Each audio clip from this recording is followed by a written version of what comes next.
All right, cool. All right. I guess we're doing, I think it's like episode 14 or 15. Blanking, but today we're gonna talk Paul Thomas Anderson. Thanks again for being back, Nick. Yada yada yada. So Perfect. Now, so Paul Thomas Anderson, I haven't seen Licorice Pizza that just came out, but definitely a good time to go through his filmography. Probably I would say is like one of the best indie directors of all time. I guess in terms of like American independent cinema, or at least like he was in that early break when Tarantino broke out. yep, I think I'd agree with that. He's pretty consistent. Um and yeah, I feel like it was kind of around the Tarantino times too. But yeah, it was like every movie he's made since around then has been like consistently well acclaimed and interesting and very different from the other ones. So Yeah. he's a Well, I think like he's also and I think he was also one of the first filmmakers for me that I hardcore went into. Like when there are there's maybe like one movie that you watch and then you watch the other films that the guy did, or like you hear about someone and then you go into their filmography. I think he was like one of the first ones that I did that with. Like, or at least what like was as like a the late intro teenager. film? I think it was Boogie Nights. Boogie Nights was probably the first one. I think it was like Boogie Nights. Then I had watched like Magnolia. Then There Will Be Blood, Punch Drunk Love, The Master, Inherent Vice, and then eventually when Phantom Thread came out, watched it. Hard Eight, I actually is the only film I haven't watched by him. I kind of been saving that. Yeah, I haven't seen that one either. It's always like kind of fun just to have that one film that you haven't watched by a director. It feels like something new that you haven't want to explore yet. So I've kind of been saving it. Yeah, one last like gift they haven't unwrapped. Exactly. But still pretty much his same ensemble cast is in it. John C. Reilly's in it. It stars Philip Baker Hall. I think Philip Seymour Hoffman's in it. Maybe William H. Macy. I can't remember. But he's got his three in his early stuff. He's got his three main collaborators in that film. And that was what, 95, 96 or something, I think. I think it was 93. And it's crazy to think he was 23 when that was released. It was like a $2 million film at the time. And I think it was 93 is where he got that feature film released. It was something crazy like that. I think it's 96. Was it 90? I thought Boogie Nights was 96. Baker Hall. Maybe Boogie Nights is 97. I thought Boogie Nights is 97. Yeah. Mm-hmm. So maybe he made it early 90s and it just didn't get released till later. Maybe. I knew that film was based off of a short film that he did, Coffee and Cigarettes, with Philip Baker Hall, and I think that maybe that's what I'm thinking of. That came out in 93 or 94. It's a 25-minute short that he did. Yeah, I think you're right. Yeah, that's 93. Yeah. Do you know how he got funding for that film, or how he funded it? No. So did you know that he ended up enrolling at NYU for a few days? He went to film school for 2 days and then dropped out. I didn't know that. Okay. Well, that's a story. Well, maybe we can go into that story later. But essentially, the film, the money that his dad had saved up for him to go to college, his dad, I think, had paid the tuition for him to go to college, and since he dropped out, Paul Thomas Anderson got his refund back for college and just lived off that and made a short film. So he made Coffee and Cigarette based off of his he kind of pseudo embezzled his dad. That's hilarious. But what's also a fun thing, if you look it up, Paul Thomas Anderson's dad, I think he was also in show business. He was, I think, like a voiceover guy for commercials. I can't remember anything famous that he did, but he was like a famous like voiceover guy, like that would do like all those like I think it was like uh I'm trying to remember the kind of commercials, like not like kind of like infomercials, I guess, where like he would have like the really swelling voice and then just kind of like do like pitching and sales. I can't remember. Like he didn't really have a face, but it felt very much like a Billy Mays-esque sort of deal. He worked as an announcer on ABC. Yeah, that sounds about right. But I think he was also in like commercials. Like I think like something like that. Maybe I'm wrong. Said he did. Yeah, I have to look at it more closely, but yeah, seems definitely in show business. That's for sure. Mhm.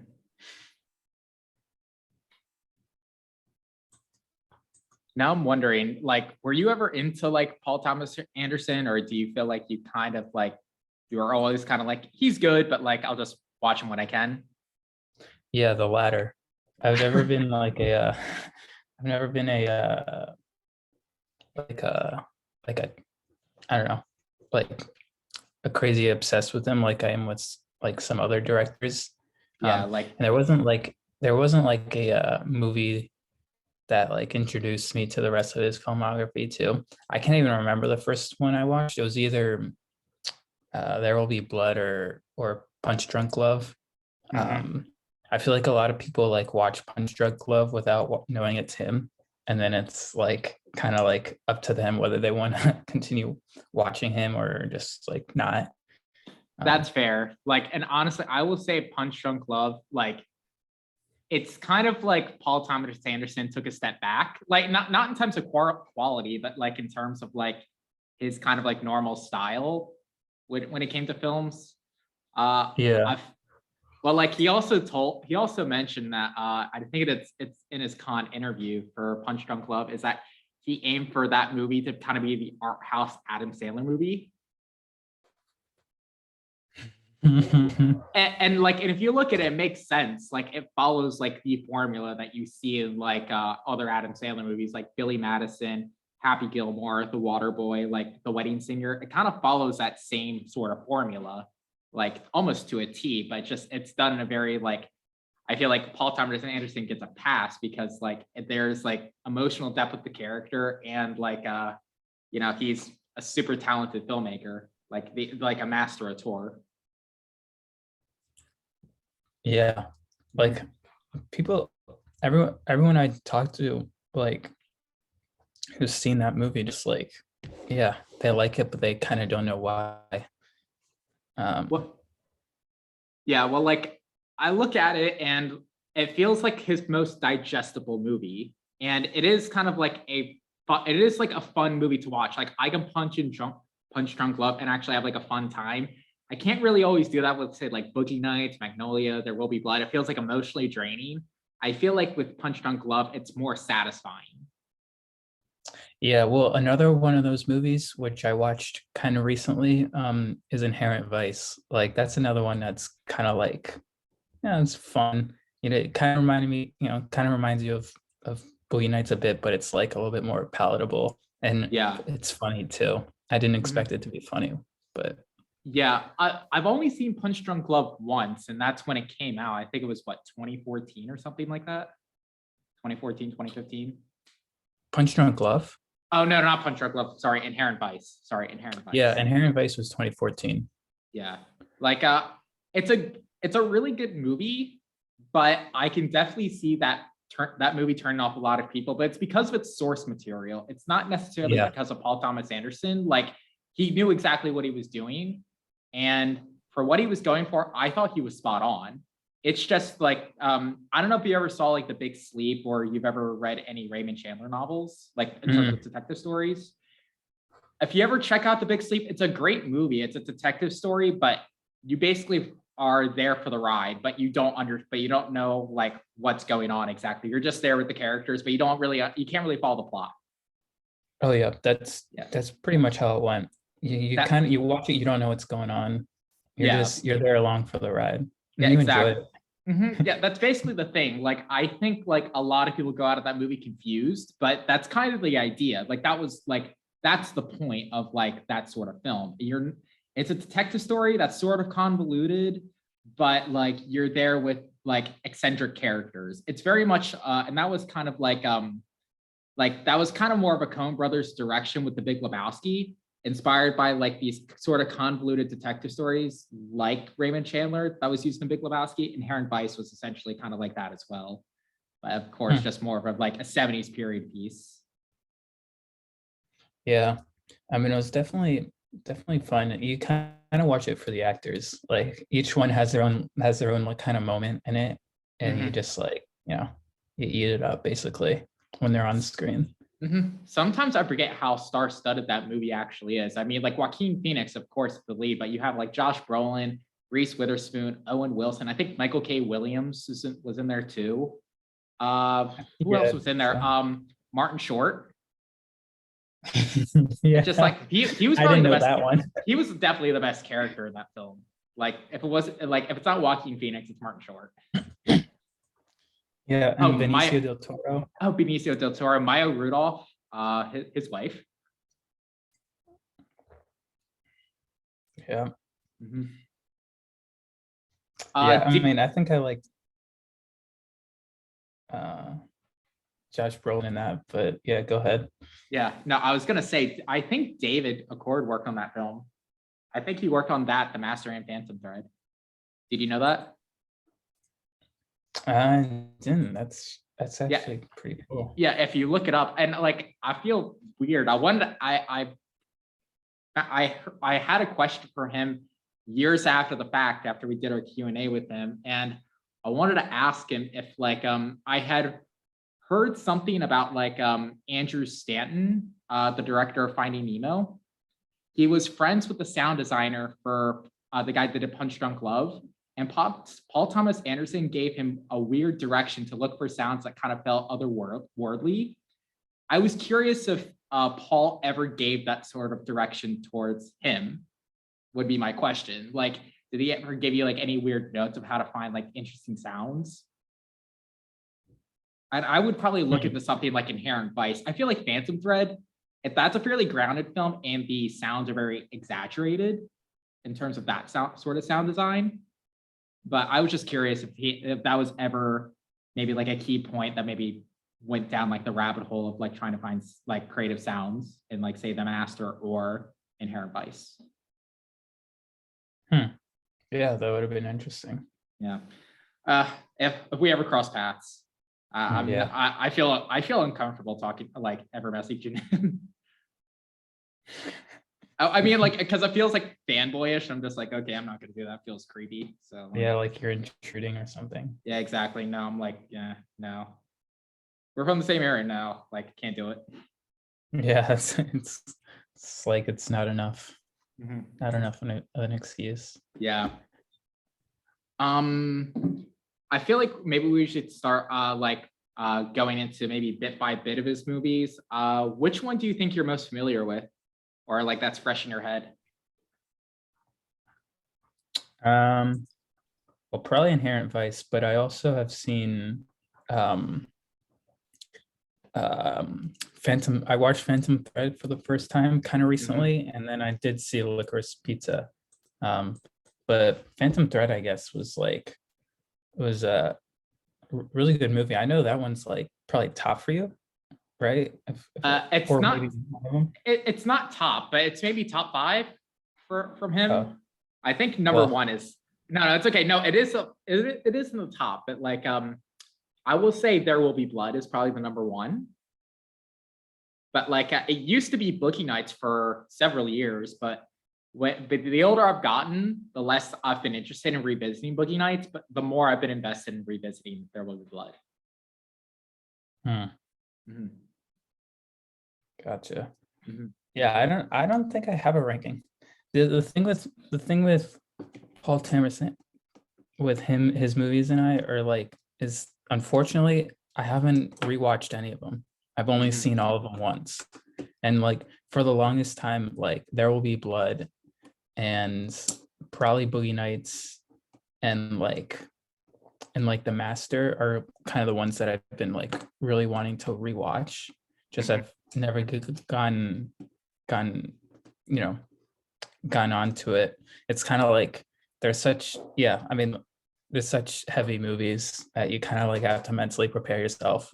I think we were Yeah, talking about that like about like Coffin or someone, like where you have yeah, to like, and they're long too, like mhm, runtime wise. So yeah. it's like hard to get yourself to rewatch them. Yeah, I would agree. Like, I feel in the same realm as like David Lynch, but I think Paul Thomas Anderson of those kind of bunch, he's the most digestible. Like, I do feel like you can go into Boogie Nights much more easier than we can go into watching Synecdoche, New York, at least for me. Even though like even though like I like, Probably, yeah. yeah, I mean like even though like I like Synecdoche, I really do like Synecdoche, New York, but I feel like I need to be much more like mentally focused to watch that film than I need to be like Boogie Nights. Yeah. I feel it, yeah. I think I keep like with There Will Be Blood, like for the longest time, and I don't really have much of an opinion now, but like for the longest time after watching it, like people talk about it as if it's like that it's like one of the greatest movies of, like this the 21st century. And like I Mhm. watched it and like I don't think I really got it. Like I could tell it was good, but like when you hear that about a movie, you expect fireworks Fair. and Like, like you kind of don't get it. So like for the longest time, that's like been a driving force why I wanted to rewatch it. yeah, I think it is a film that like I didn't really get the gravity of it the first time I watched it too. And I think I was like, and this was in the time where I was like exploring all of Paul Thomas Anderson's work. Boogie Nights at that time was still like the movie I would be like, okay, that's my favorite. Like I laugh at it, like I like all the characters, like I like the kind of like tragedy of it all. But I feel like There Will Be Blood. It's kind of there's just too much to not like about it. Like there's too much I love about it. Like it feels uh well, Daniel Day-Lewis, first off, that's his greatest method actor like of all time, probably second if you're gonna second him to Marlon Brando, like he's probably the best, but that's his best performance without question. I think is Daniel Plainview. But I Oh think yeah, I it's would agree with that. yeah, but it's one part a tragedy. It feels like a tragedy film, but it's also like the ultimate success story.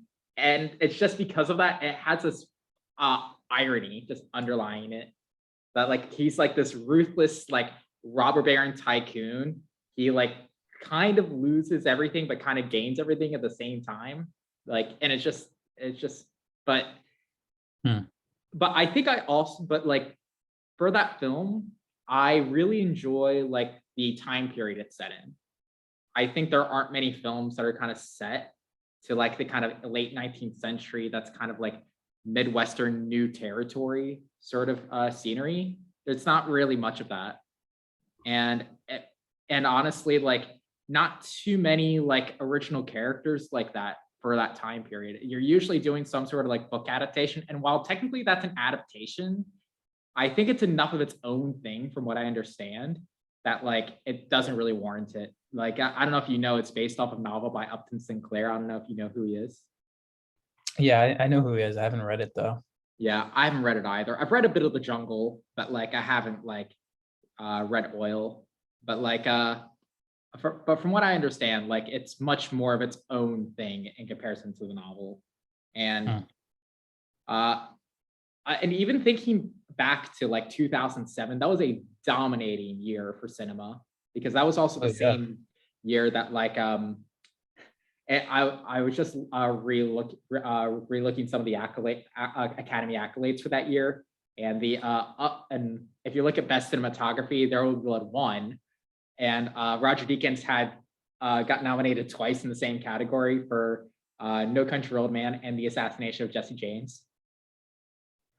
Assassination was just James was 2007. Yeah, It's crazy to think that like they're all like those kind of like late 19th century sort of films, or kind of, oh sorry, No Country for Old Men was not late 19th century, but like that, but like No Country for Old Men and The Assassination of Jesse James was kind of like around the same time period. But you kind of have to throw No Country for Old Men in there because from what I researched is the Coen brothers were looking for locations, and I think where they shot There Will Be Blood was one of those locations. So it feels like they're very much all in the same realm. And it's Yeah. all 2007. You know, another movie that was 2007 is the all-time great Surf's Up, which is in my top 5 of all time. I still So haven't watched it. I'm sorry. I'm terrible. that's quite a shame. I know. I'm terrible. But I actually have it on my hard drive, just never got around to it. well, what do you have? It's a good pick-me-up movie. So whenever you wanna, feel comforted, it's like a warm hug where penguins are surfing. I'll keep that in mind, man. Yeah. It's one of it's a movie that you don't have to mentally prepare yourself to rewatch. You can just like put it on whenever and it's easy. Yeah, fair. You're just like you do need those. Like you need like you need your easy like what I'm trying to think of like easy things to eat. Like you're like very like, Some good soup. sure. We'll go with that. A good bisque doesn't sound too bad. But It's like comfort food, yeah. okay, that's a better way to think about it. It's comfort food. Yeah. But I was also gonna mention about like you mentioned subject matter. I feel like he has the best, like he picks the best stuff because they're all like very unique. And I feel like you can think about like a lot of his movies are kind of not well broached in terms of filmmaking. Like who makes the movie about a dressmaker? Who makes a movie about, or I mean, I don't know, porn industry is like in the 70s and stuff. Like it's kind of Yeah. it's interesting subject matter. I think that Mhm. first draws you in. I would agree. Like his like I feel like he's also like he's got like he's definitely got that wide like that like kind of wide range. But like I feel like he's very into like singular characters and character studies, like particularly with the Phantom Thread there and There Will Be Blood. You can even throw in the Master in that as well. But I think I would have to agree with that. And I feel like early on in his films, it was very much similar to like a Steven Soderbergh, like in the sense of like this kind of like hyperlinked cinema with like Boogie Nights and Magnolia, just kind of like these interwoven stories and like kind of ensemble characters. It felt very much like Traffic or like what's the other like Contagion, if that makes sense. Yeah. But like I will say, like I could agree with that. But he's also just had like an ongoing set of themes throughout his movies. Like he's always like kind of been interested in characters who are kind of like broken or kind of come from broken homes or like looking for like a pseudo family. I think Yeah. that's mhm. And I feel like detachment and loneliness are like big themes throughout a lot Yeah, of his stuff. yeah. Like you're kind of getting the pseudo family and like or like detachment and like Boogie Nights with like Mark Wahlberg's character kind of going into the porn industry. You have Tom Cruise. I always forget Tom Cruise is in Magnolia, but his film with like his father, that kind of detachment, and then also him trying to like get back together with his father, and then also Philip Baker Hall with his daughter in that film. He was the game show host. Can I tell you about Magnolia? Is that Yeah, so? I already mentioned that I've only watched all of these once. yeah. Magnolia is the one where I'm like, I know I've seen it. I remember like images from that movie. Like I Mhm. remember Tom Cruise in the spotlight. I remember someone was on a bed for a long time, and I remember like the raining magnolia leaves from the sky. But I have no Mhm. idea what that movie is about. I have no Like idea what? what happened. Well, it's basically just these people in within the entertainment industry. Like it's not really like a singular plot. It's a combination of like just subplots. So just like I think that's And the idea. Yeah. yeah, I mean, Yeah, I just can't remember what they were talking about. Yeah. I know it was intense because I know there's a lot of like intense scenes there, but I will say, like, Tom Cruise's performance in that movie makes me laugh. I think it's his funniest performance, like hands really. down. Like, it's his funniest performance. Like, well, like, I mean, the way he gets introduced is hysterical. I think it's like I think it's one of Paul Thomas Anderson's best character introductions. He gets introduced like on a stage to 2001, and you just hear Tom Cruise saying, "Respect the cock." Just it's so Yeah, I to the don't remember top. that, but that's Just like hilarious. you can look it up. It's freaking hilarious. But like, but Tom Cruise, like, I will say, it's actually interesting that he got in that film, and I think the only contingency that he had when because he wanted to work with Paul, but like it wasn't to specifically work with him as a director. He wanted to work with Philip Seymour Hoffman, and that was his contingent. Like, if I'm gonna work on Magnolia with you, I want one scene with Philip Seymour Hoffman, and he got that. Interesting. Yeah. Well, just if you look at Magnolia, everybody for the most part in that film knew Paul. Like they were all together on like Hard Eight, like John C. Reilly, Philip Baker Hall, Philip Seymour Hoffman, Carlos Yeah. Ghostman, I think is in there. Like he was also in Boogie Nights. I'm trying to think of other Julianne Moore. I almost forgot. Julianne Moore is also in there too. Hmm. So like I think Tom Cruise was like the first like actual like real movie star that said like Paul Thomas Anderson, I'm in. He was the first one. But he did it for Philip Seymour Hoffman. Yeah, that was his. I think that was his I think that was his one condition. It's just like I want to be in this film, but like I want one scene with Philip Seymour Hoffman, and like they didn't really have much dialogue with each other, but they were in that scene towards the end where Tom Cruise was with his dad on his deathbed. Mm. Yeah. But like I was talking to a friend of mine. I met a guy out here. He went to acting school at NYU. He was at Tisch, and he was at like they were talking about that scene with Tom Cruise on the deathbed, and apparently he was kind of saying that Tom Cruise is not a good actor because for him to kind of start crying is that like he had to like yawn a bunch of times to kind of get his eyes watering, but like he was consistently saying he's not a good actor. I'm like, he's a good entertainer, like in terms of like movement and like everything in the Mission Impossible was great, but like I Mhm. wouldn't expect like emotional drama from him in the same realm of like a Philip Seymour Hoffman or like Daniel Day Lewis. I don't see him in uh, that same like category. Yeah, for a director who loves character studies, you don't expect Tom Cruise to be a one of those characters. Exactly. Yeah, I get But that. mhm. Philip Seymour Hoffman just like when you want to watch him, you see him in a PTA or Charlie Kaufman's movie or and stuff like that. Mhm. It's really a treat.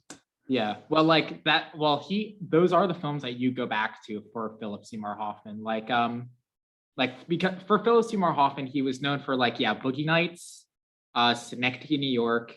Uh, well, like he's got a half dozen films, but most of his films come from Paul. Like that is his kind of bread and butter. And like the one film I don't think he was in was There Will Be Blood. And they were strictly because there was no role. There was no role for him to play. So he's just Yeah, like, but well, it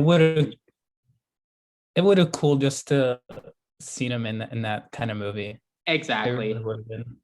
Mhm. But like but it's kind of interesting. Well, like I haven't seen it yet, but like it's interesting that his son is now in Licorice Pizza. That's kind of crazy to think that like it kind of it also feels like Paul Thomas Anderson's themes were like had kind of entered real life, like like it feels like Paul Thomas Anderson kind of came like this uncle sort of father figure to Cooper Hoffman to have him be in his movies. Is that like because I felt like very much like kind of as you would see like Boogie Nights or Magnolia. Yeah, yeah. I mean, Cooper Hoffman in Licorice Pizza is like he's good, but he's not a Philip Seymour Hoffman character. like you don't get a lot of the themes.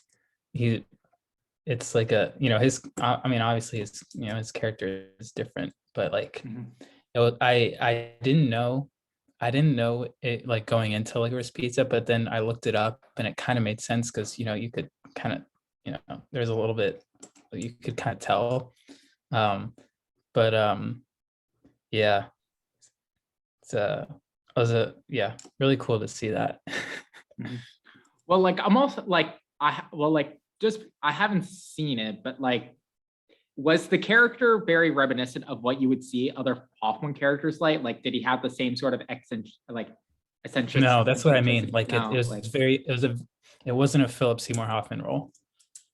It was so like he was almost kind of the complete opposite of a Philip Seymour Hoffman character. He was like very confident and self-assured and like a flirty and very like, very smooth talker. So very much the opposite. interesting.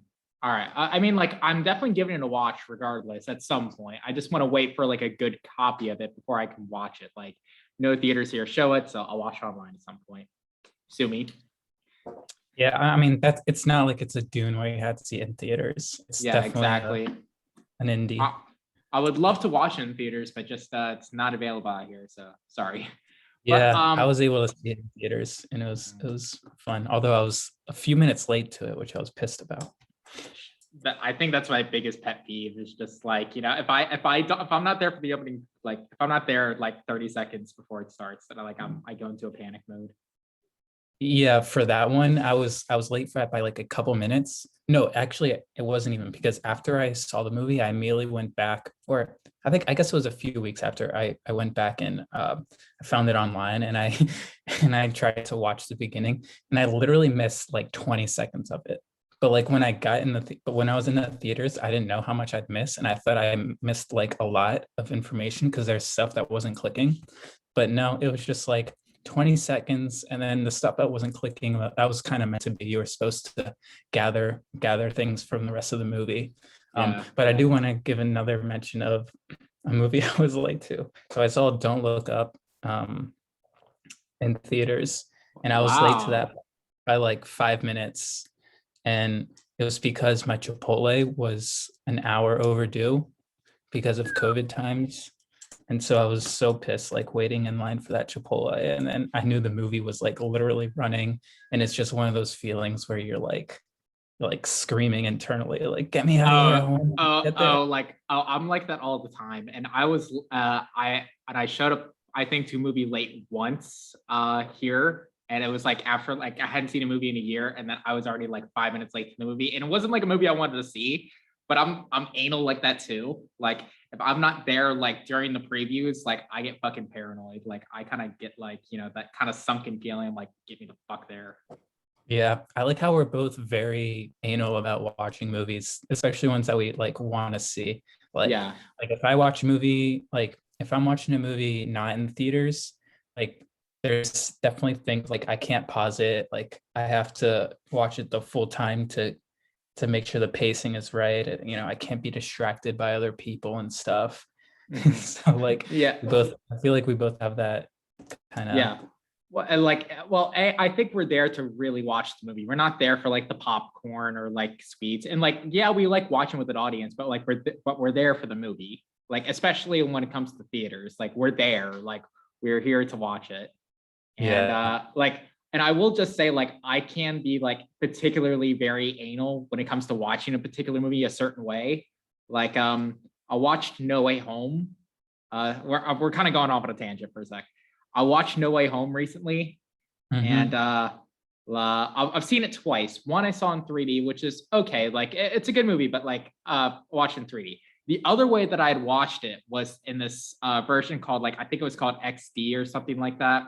But it wasn't like one of those things that's playing on a bigger screen. What it actually does is that you have like the screen in front of you, the projector screen, but then for all of its kind of wide action scenes, it actually has dual projectors where it plays the extra stuff on the wall. So it Hmm. looks like you're kind of having these three screens. Like you have the two walls, and then you have the screen in front of you. So you're basically you have like all three walls to watch. It sounds cool, but I was really irritated because the color temperature was off on the projectors and I could see it. And I was Oh, so agitated because like I'm like, why is this on the wall? Because like where it should be like orange, it was like purple. Like I'm just like, oh my God, like I can't like, oh, I was so agitated, like because I couldn't like I wasn't a big fan of that, just it going on the wall. I'm like, I kind of want to just see all of it like on screen. Like I wanted all of my peripherals sort of deal. But like, but the mhm. fact that the color temperature was off, I'm like, and like because it was two different color temperatures from what was on screen and on the walls. I'm just like, oh no. Like Ooh, that sounds awful. I was clenching. Was that the second time you saw it? That was the second time I saw it. So like I At wasn't like, least you have that. yeah, exactly. So I was pretty sorry, mosquito. Yeah, so at least I was like not bothered by it because I already knew the story, but it was still like but when you know like how it should be viewed, it does bug you when it's like that because you're just like, come on, like, uh Yeah, I mean, that's even worse than like annoying people. Like annoying people you can kind of expect, but like the technical stuff, mm-mm. No way, Uh, Jose. yeah, no, and honestly, like I'm sure Paul Thomas Anderson is like that. Like he's one of like the last surviving members that are like, okay, pro film, like film projections, and like well, like him and Tarantino are close. So like, you know, they're still like the last surviving members of film projections. And Yeah. like I do you know the last time you've ever seen a movie on film? No, I feel like it's been a while. Yeah. Like I'm just wondering when we saw the last the Love Witch, was that did we watch that on film? Because I don't remember if that was on film or not, or at least the way we watched it. I know it was shot on film. I just don't know if we I don't, watched it on film. I'm not sure. Like something tells me no, but It I'm was actually not sure. it was right at that time, like right before like it was 7 years ago, Jeez, 2015. Yeah, that's crazy. yeah. But I will say like the last film I ended up watching was Dunkirk on film. That I remember watching. But like but like That's a good one to watch in film. mhm. Yeah, but other than that, it's just like I feel like now with movie theaters the way they are, it just feels like, well, particularly with COVID, it made like it even worse to even harder to try to find a movie on film. Like it's pretty much I feel like it's pretty much nil. Yeah, I mean, yeah, it's definitely like something you have to plan and kind of it's like a trip Hmm. almost, depending Yeah. on where you are. Hmm. Yeah. I like, yeah. But I try to see them, even if they're going on Netflix. Like, don't look up. I Yeah. try to go to the local theater, Yeah. support Fair. it. Exactly. No. I do the same if I had more options. Yeah, Yeah. yeah. At some point I will, but just like, you know, I'm limited out here. I'm limited. All right. To So to to extend the thing a little bit longer, I just want to mention that I saw Tragedy of Macbeth recently. oh, you fucker. Well, I do want to like, yeah, I know you. It's probably not showing in your area, but yeah, I do want to say that if you do get a chance at some point, even to watch it online, you should because I think like aesthetically, it's very beautiful to look at, and I feel like it like it fits into your style. Like I feel like you'd like it. Okay. So Because I want sure. to watch that and another film I haven't watched last year, The French Dispatch. I haven't seen that either. I was hoping that would come out in theaters here, but no. It just Yeah, Wes Anderson's just not famous enough. yeah. Everybody else in that movie is, but he's not. Yeah, it's quite a cast actually. Yeah. But sorry, I'm gonna pivot back to the other Anderson. All right. Let's do But it. yeah. But one thing that I want to point out is so I mentioned Robert Elswit earlier, probably like in my top 10 favorite cinematographers. Like he did like, yeah, Boogie Nights, There Will Be Blood, like Magnolia, Punch Drunk Love. He also did Nightcrawler. Like, you know, I thought that was a stellar Mhm. film. And but he's also like he was like Paul Thomas Anderson's like go-to DP, but after Inherent Vice, I guess they had such a negative experience that they didn't want to work with each other ever again. Really? What Well, like happened there? so I think from what I understand, like I listened to an interview of Robert Elswit, and he just said it was like a difficult shoot, and I think it was just one of those things. Like it was just one shoot too many, because I think there was always kind of like creative like friction between the two of them. But because of they've always kind of gotten this kind of critical acclaim, they've always produced really good work, that like, you know, they kind of push through it. But when Robert Elswit became unavailable in 2017 for Phantom Thread, Paul Thomas Anderson went the direction of having no DP, like no credited DP. So I think since he made that move, like Robert Elswit knows that like he and Tom will probably never work again. Like him and Paul will never ever work again. It's interesting. Yeah, and when I was watching Inherent Vice, I was like, you know, I just saw it on a small screen, but I was like, I wish I could have seen this in a theater, because yeah, you could tell it was really well shot. I remember when I watched it too in theaters, and I had just gotten off a ski vacation, and I was really hungover. I felt terrible that like and like I was confused when watching it, but like I think a part of me was just like, am I confused because of the movie, or am I confused because of like I've got like a 4-day hangover going on? But like I do feel like Paul Thomas Anderson, I feel like from now on, like since he made that move with the Phantom Thread with having no credited DP, and I think with Licorice Pizza, he's credited as the director of photography. I think that's going to be like an ongoing thing for him, is that he's just going to be DPing his own films. Yeah, it looks like that's kind of the trend, which I mean, I mean it works, because like Phantom Thread was also beautifully shot as well. Yeah. Like I do want to revisit that film at some point. Like it's just it's just one of those movies I haven't watched since it came out. So 2017. So it's been almost 5 years. It was, yeah, I mean, it was really good. I like, yeah, I mean, it's definitely like you kind of, I went into it not really knowing what to expect, but like in the end you get a movie that like you're definitely engrossed in. I liked the lead actress. Character was great. pretty great.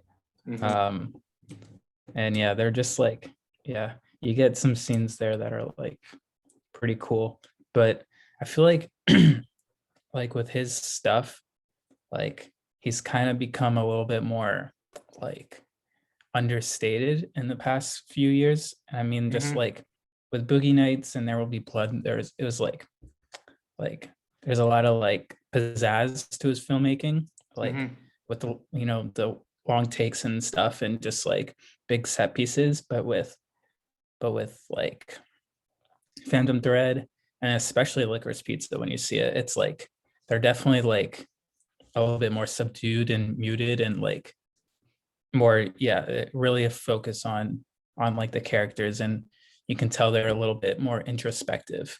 And I feel like that's just like maybe some maturation going on there. I could agree. Yeah. And I think that does make sense when like I feel like he's been wanting to do something a little more smaller scope, because I feel like he just kind of got like to his kind of epic indies so early, like his ensemble epics very early, that like I think he's been wanting to kind of take like a slower step into doing something more subtle. Yeah, and that's what I liked about Phantom Thread, because like the scenes were more subtle. Like his, like when I think of a big like set piece in that movie, like it wasn't a set piece per se, but it was like when they're kind of like doing the runway show in his house. Like that was a very like intense, like big scene. But like technically there wasn't much going on Mhm. and in terms of setup, but like the scene at the end where and stuff, not much goes on, but that's like one of the biggest like emotional scenes in the movie. So, but it's Mhm. like done in a very different way, very like less is more. Yeah, and I can even agree with that because my like the scene that I always think of in that from that film is his proposal scene. It's just that one single dolly in where he's doing the proposal. Hmm. And I also Yeah. and like when you're thinking of all of his other kind of long takes, like you think of like the intro to Boogie Nights where they're introducing all the characters, or like Buffalo Bill, or like not Buffalo, like Phil, I can't remember Little Bill's like suicide in Boogie Nights, and also Magnolia where like they're kind of having like that really showy oneer, and I feel like he's been going the more like, I'm still gonna have my long takes, but like I'm gonna be like for like but I'm gonna have it just be more intimate. And I feel like it's very prominent in say Inherent Vice. I feel like that's got a lot of dolly ins and long takes that are just much more intimate than say something like than in Boogie Nights and in Magnolia. Yeah, I was thinking of like in Inherent Vice, there's the scene where like the girlfriend comes back at the end and Hmm. she's like completely naked. That's like that's the one of the one takes that you immediately know that it's a long take because it's like so long, there's no cuts, but it's literally following her basically and then just a dolly in when they're on the couch for several minutes. So Hmm. yeah, there's definitely stuff like that in Inherent Vice. Yeah. And I think that's the direction he's been pushing towards. And I feel like, that's kind of like what he's going to be more comfortable with probably in the next few films that he's been in.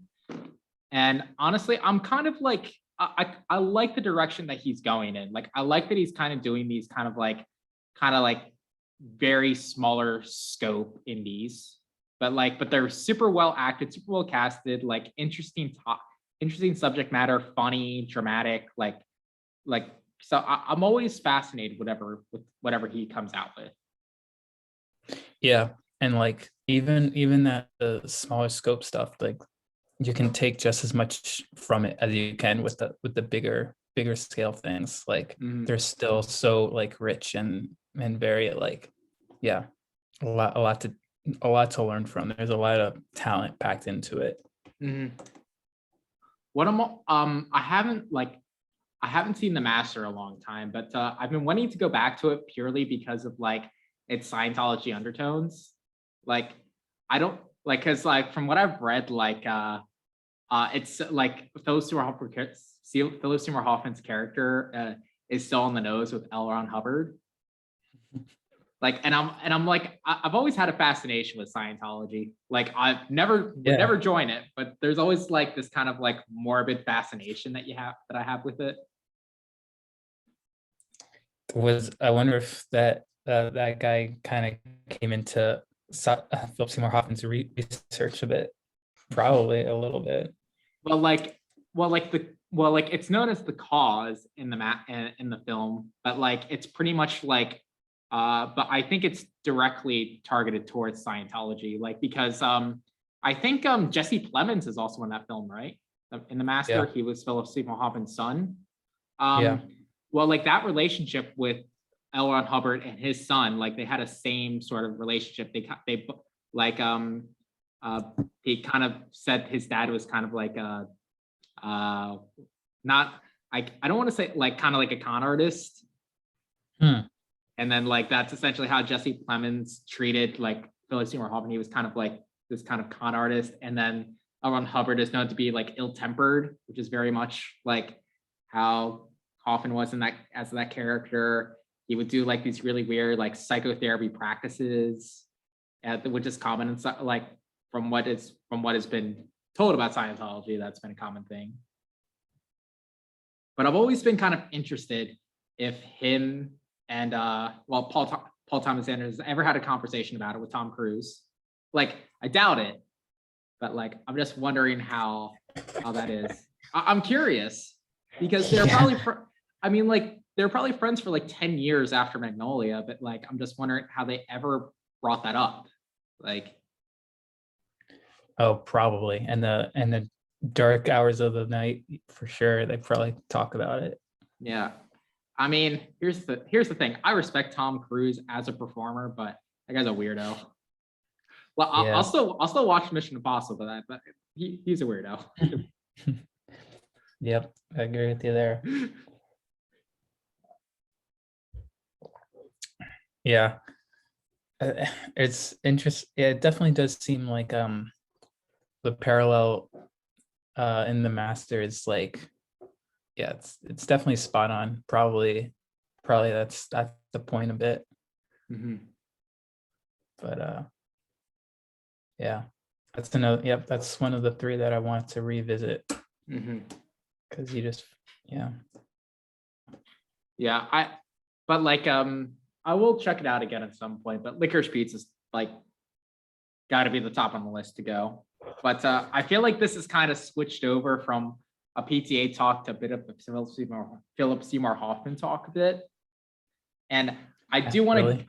well, like I do want to go into it a little bit. And I always like Philip Seymour Hoffman. Of course, he's a great dramatic actor, but I don't think he gets enough credit for how great his comedic timing can be and how much of a scene stealer he truly is.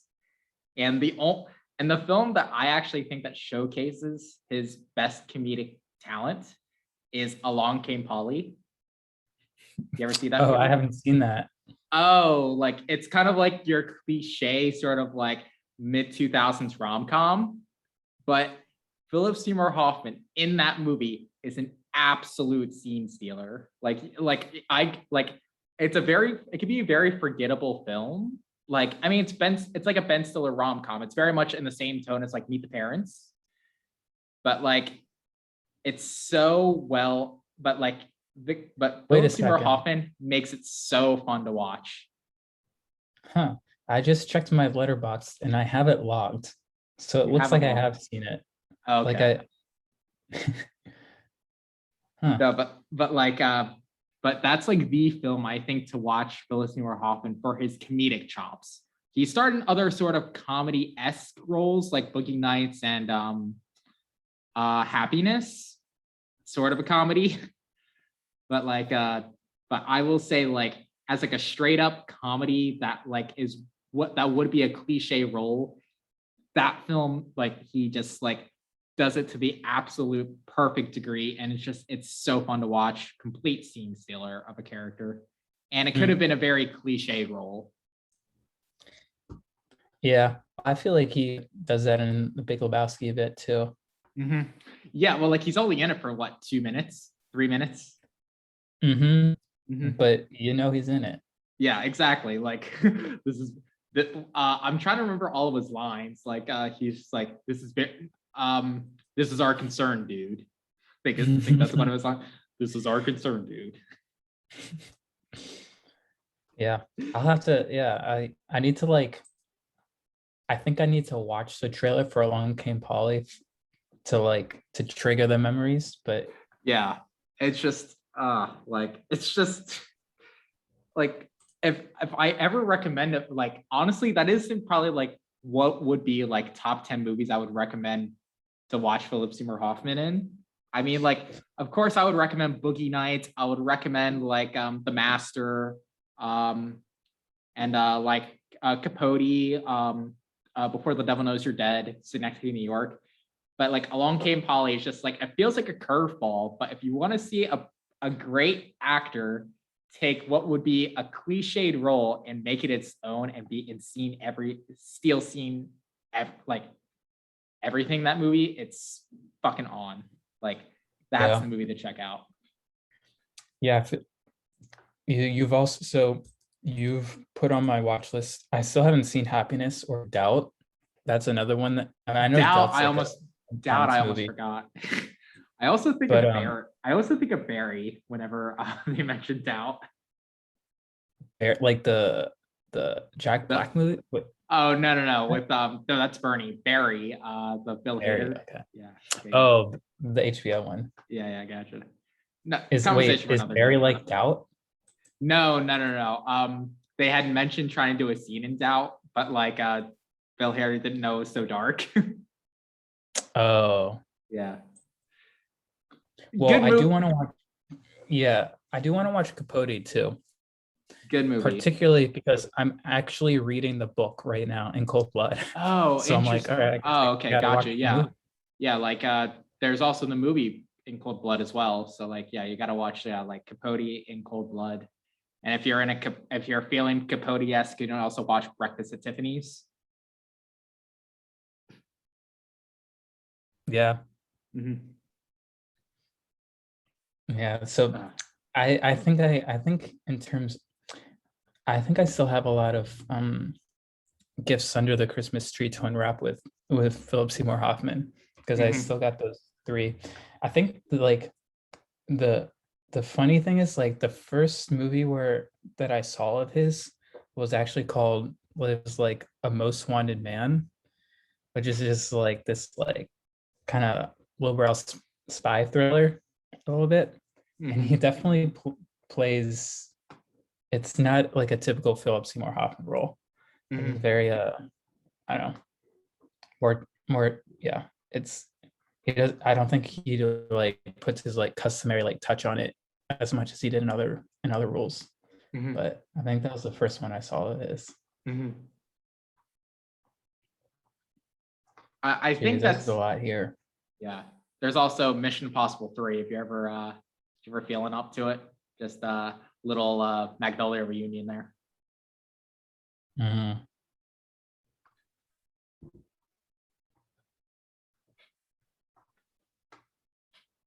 But if you ever get around to it, check out Cool before beans, the yeah. yeah, but if you ever get around to it, check out Before the Devil Knows You're Dead.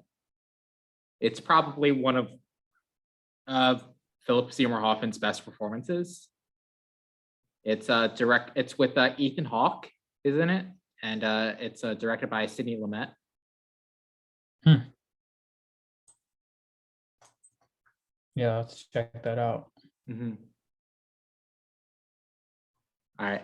I think we're coming up on the hour, but yeah, I know this kind of started with Paul Thomas Anderson leaning into Philip Seymour Hoffman, but I feel like they're kind of intertwined. Like the two actors you talk about with Paul Thomas Anderson films are Philip Seymour Hoffman and Daniel Day Lewis.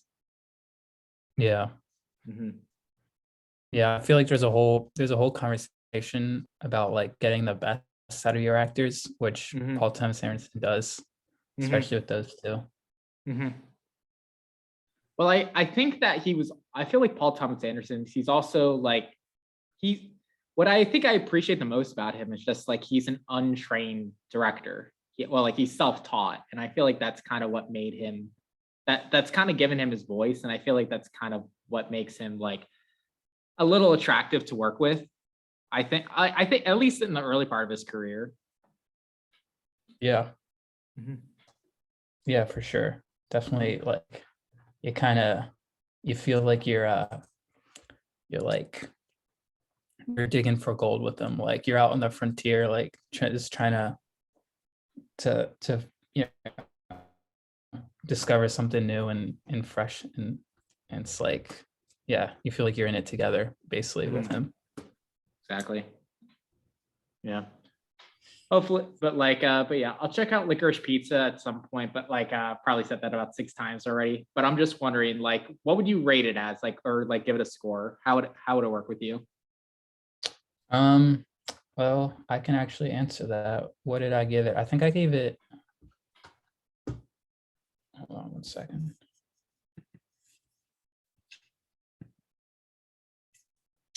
I gave it a 3.5 out of 5.